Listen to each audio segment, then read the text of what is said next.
I just picked up a box of pennies today from my local Bank of America. Hopefully we get as many copper cents and wheat cents as we did in the last episode.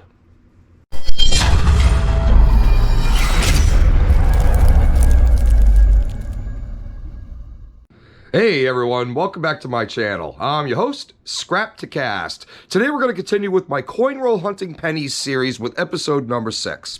If you haven't seen this series before, pretty much I get a box of pennies every week from my local Bank of America, and I pretty much search through the box looking for copper dated cents from 1982 and before, and also wheat cents, Indian head cents, Canadian cents, and any other foreign coins in between.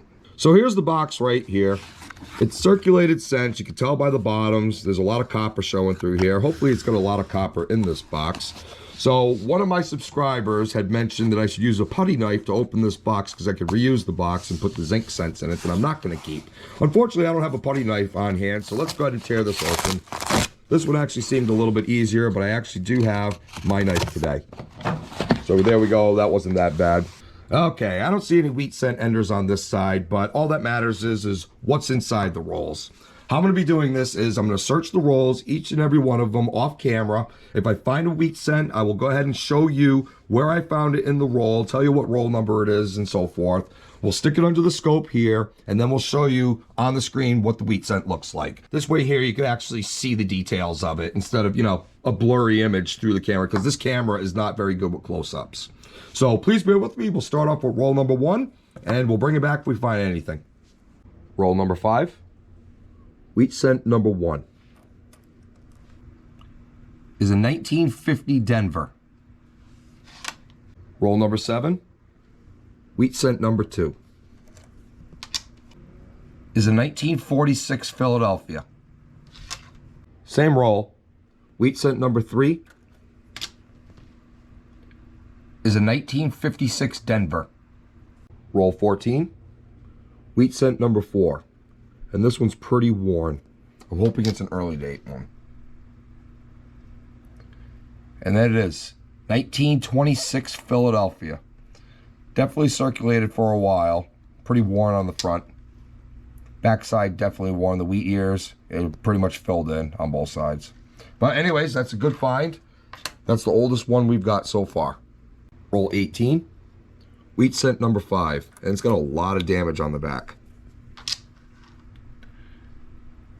And I'm not going to be able to tell what the mint mark. Actually, you know what? That's a 1952 Denver with a lot of damage. That's like one of those gas station cents that you find on the ground. Anyways, 18 rolls in, 5 wheat cents on the board. Roll 25, wheat cent number 6. Is a 1940 Philadelphia. Roll 27, wheat cent number 7.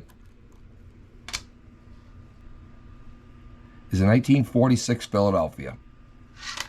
Same roll, wheat cent number 8 with some gunk on it.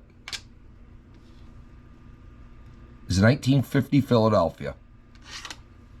Roll 31, wheat cent number 9.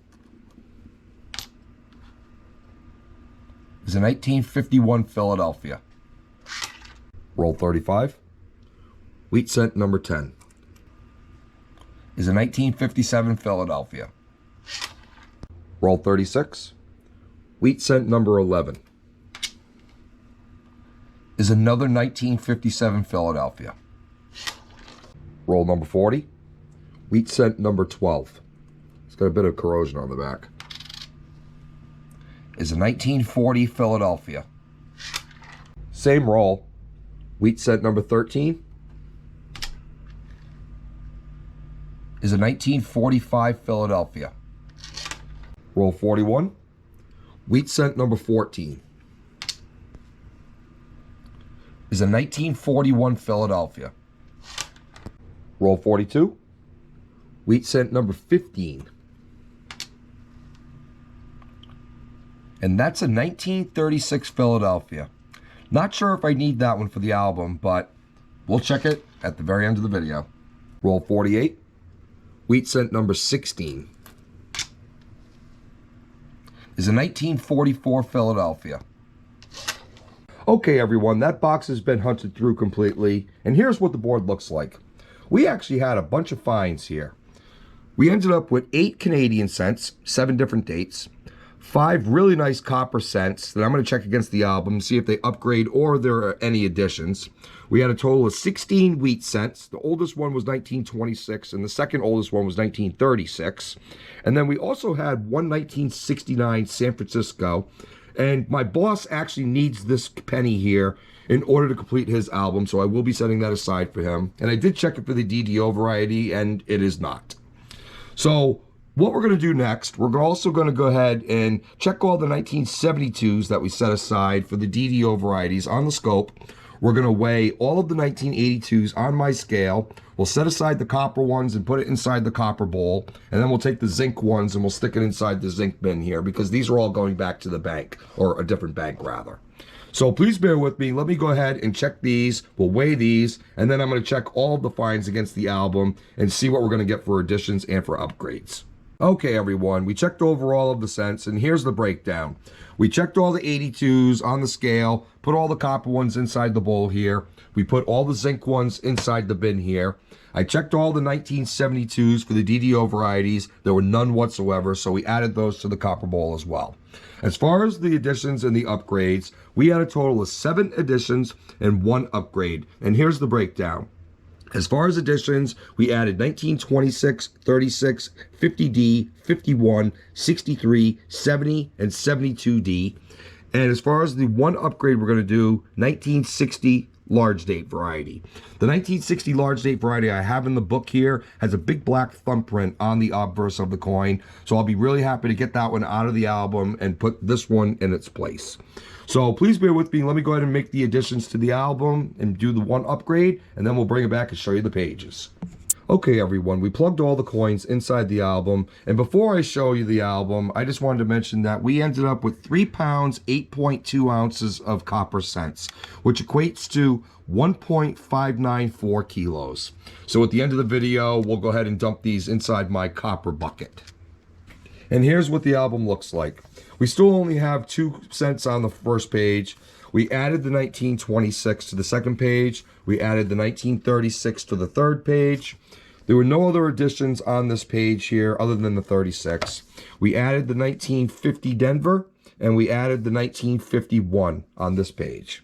And then we added 1960 large date, 1963, 1970, and 1972 Denver.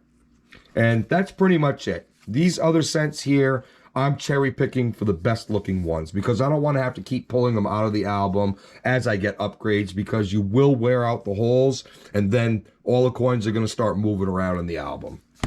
So that's that. Now let's go ahead and dump this inside the copper bucket. So there's the copper bucket, still got about 6 inches from the bottom. Another 3.5 pounds of copper. So this concludes episode 6 of Coin Roll Hunting Pennies. Hopefully you guys enjoyed this episode. I had a lot of fun searching through that box, just like I always do searching through coins. It really puts me in a great mood, especially when I've had a really crappy day. But anyways, if you guys like this video, please give me a thumbs up. And if you really like it, please do consider hitting that subscribe button. And please be sure to turn on notifications. Thank you very much for watching, everyone. Happy hunting.